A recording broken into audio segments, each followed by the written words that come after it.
Salut les geeks, j'espère que vous allez bien et que vous passez une bonne semaine. On va attaquer la deuxième partie du Tech Actu, alors c'est parti! Je pense que cette news est une première mondiale sur cette chaîne car je n'ai jamais parlé de séries télévisées, que ce soit dans le Tech Actu ou alors sur d'autres vidéos. Et là je vais le faire tout simplement parce que ça concerne un jeu vidéo et on le connaît tous, Fallout. Et la série vient de sortir, enfin elle est sortie la semaine dernière sur Amazon Prime en partenariat toujours avec Bethesda. Et c'est une bonne petite série, je crois qu'il y a 8 épisodes, donc je les ai tous regardés du début jusqu'à la fin. Et malheureusement, je n'ai pas retrouvé ce petit engouement qui me faisait progresser dans le jeu. C'est-à-dire que la série est pas mal, est assez gore, on y retrouve quelques personnages qu'on retrouve dans les jeux sans aucun souci.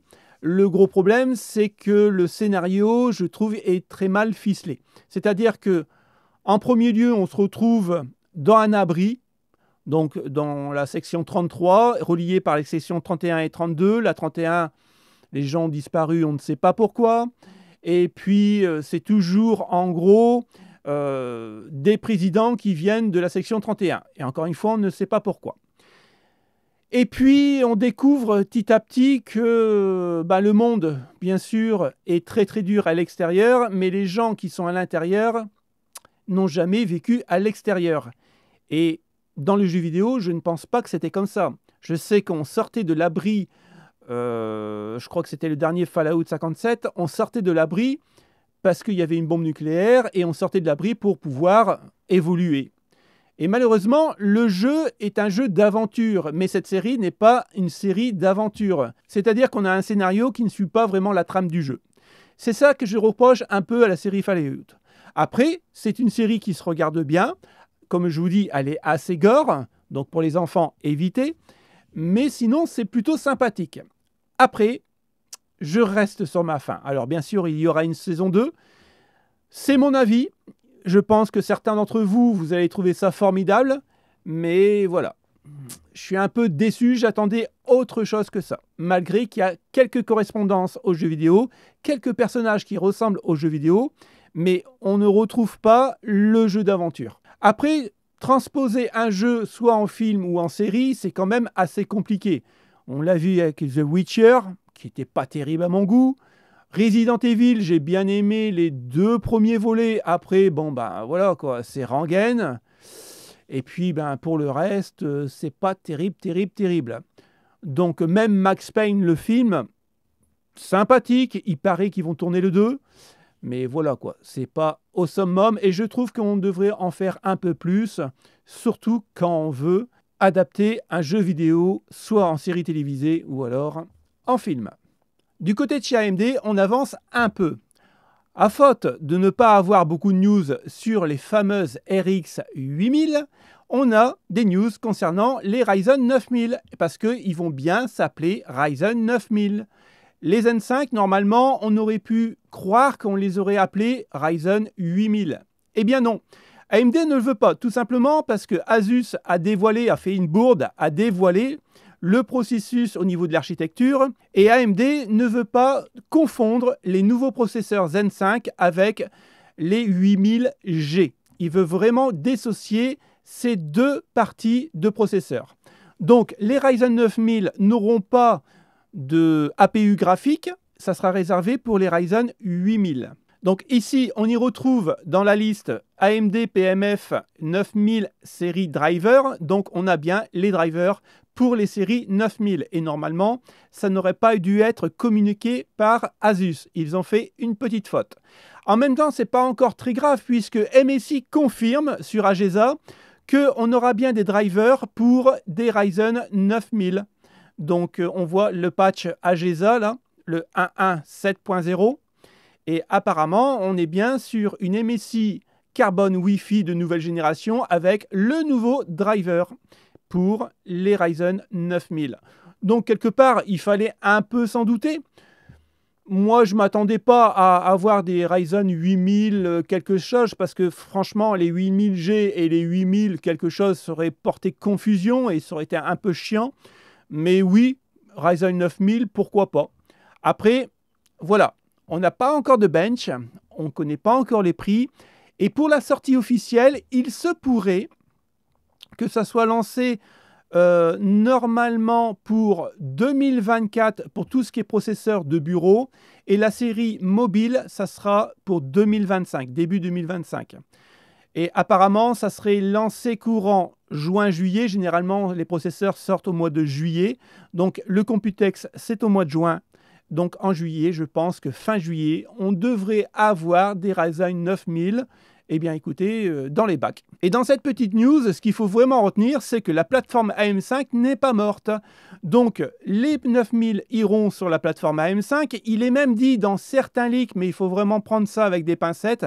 Mais bon, on l'a déjà vu avec la plateforme AM4, c'est que AMD, malgré que la Zen 6 devrait sortir pour les prochains processeurs, donc peut-être les 10 000, eh bien, à partir de là, il continuerait à faire quelques processeurs toujours sur la plateforme AM5 pour lui donner une durée de vie un petit peu plus longue comme le socket AM4. Et ça, c'est vraiment bien vu de la part d'AMD. Du côté des bleus, ça bouge aussi puisqu'on a 2 processeurs qui ont été repérés sur GFX. Et apparemment, on n'est plus sur du 15700K ni sur du 15900K, on serait plutôt sur du Core Ultra 7 et du Core Ultra 9. Et oui, Intel change complètement les noms de ses processeurs. Alors Ultra, ça va être génial, mais est-ce que ça va être ultra cher? C'est ça que je me demande. Après, pour le 15700K, on est toujours sur du 20 cœurs 20 threads. Apparemment, il n'y aurait pas d'hyper-threading sur ces processeurs-là. On aurait 8 cœurs en gros cœur et 12 petits cœurs. Et l'horloge de base, on serait à 2,3 GHz. Pour le plus gros, donc le i9, là on partirait sur 24 cœurs, 24 threads. Et on n'aurait toujours pas de l'hyper-threading. Et il est possible qu'on serait réparti au niveau des cœurs entre 8 gros cœurs et 16 petits cœurs. Malheureusement, on n'a pas en fait les fréquences de base pour le 15900K. À savoir aussi, mais attention, encore une fois, ça reste une rumeur, c'est que Intel aurait des problèmes au niveau de la production de ses processeurs. Donc, au lieu d'avoir un bon stock pour 2025, début 2025, eh bien, malheureusement, on aurait du stock que pour le premier trimestre 2025. Donc, on en saura un peu plus dans les prochaines semaines. Mais si jamais le calendrier au niveau de la production de processeurs de chez Intel n'est pas respecté, ça va poser un léger problème. Et je pense que tout le monde va se tourner chez AMD, ce qui serait vraiment logique. On va parler de la console la plus attendue au monde par les joueurs, la PS5 Pro. Donc ça y est, ça se précise, elle sortira bien pour les fêtes de Noël 2024. Le gros problème, c'est que Sony en ce moment est en train de vraiment de mettre la pression à tous les développeurs de jeux vidéo, tout simplement pour avoir des jeux vidéo à la sortie et à foison. Et malheureusement, ça n'arrive pas assez vite au niveau des jeux vidéo pour Sony. Alors, elle va embarquer un GPU 45% plus rapide et plus performant que celui-là qu'on connaît sur la PS5. Le CPU sera plus rapide et en gros, la mémoire plus véloce. Alors, on nous avait prédit que du 4K 120 FPS, non, ça ne le fera pas. Ça tournera toujours à 60 FPS, peut-être qu'il y aura quelques jeux comme la Xbox Series X qui passera à 120 FPS, mais pour l'instant, on n'a qu'un jeu à 120 FPS et en 4K.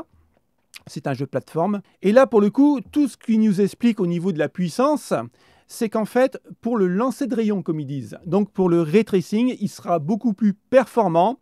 Et ce qui est vraiment très intéressant, c'est que en fait, de 3,5 GHz, on va passer en boost à 3,85 GHz. Donc, on a un léger potentiel en plus. Pour la RAM, ça va être augmenté aussi. En fait, je pense qu'ils ont fait un overclocking, pas un changement de RAM.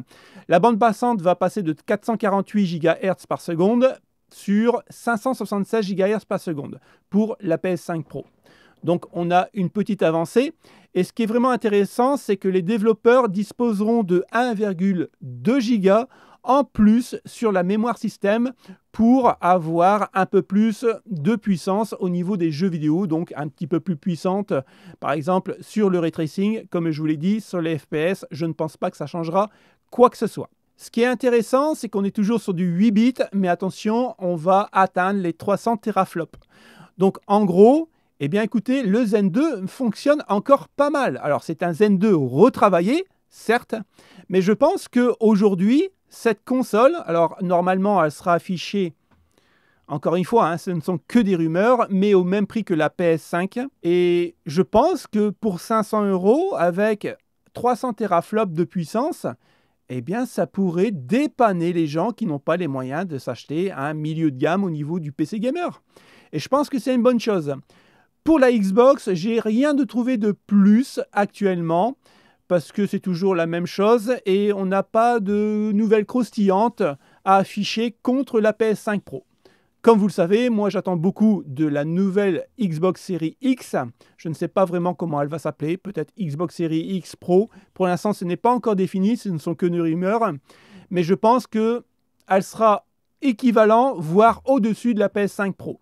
Et apparemment, ce que Phil Spencer a dit, c'est que le prix ne bougera pas. Et ça, c'est une très bonne nouvelle. Et en dernière nouvelle, pour ceux qui sont fans de Linux, sachez que les RDNA 4 et RDNA 3 Plus vont avoir une mise à jour au niveau des pilotes graphiques pour pouvoir tourner correctement sur Linux. Alors, je ne vais pas m'attarder dessus puisque de toute façon, Linux, c'est quand même assez spécial, je trouve. Moi, j'aime pas trop. Il y en a certains qui vont adorer. Je comprends. Moi, c'est pas mon fort. Donc, c'est une bonne nouvelle pour eux. Et puis, en espérant que ça continue comme ça et que les autres cartes graphiques d'autres marques le font aussi. En tout cas, merci d'avoir regardé ce deuxième Tech Actu. On se retrouve très bientôt pour une autre vidéo. Salut les potes, ciao ciao!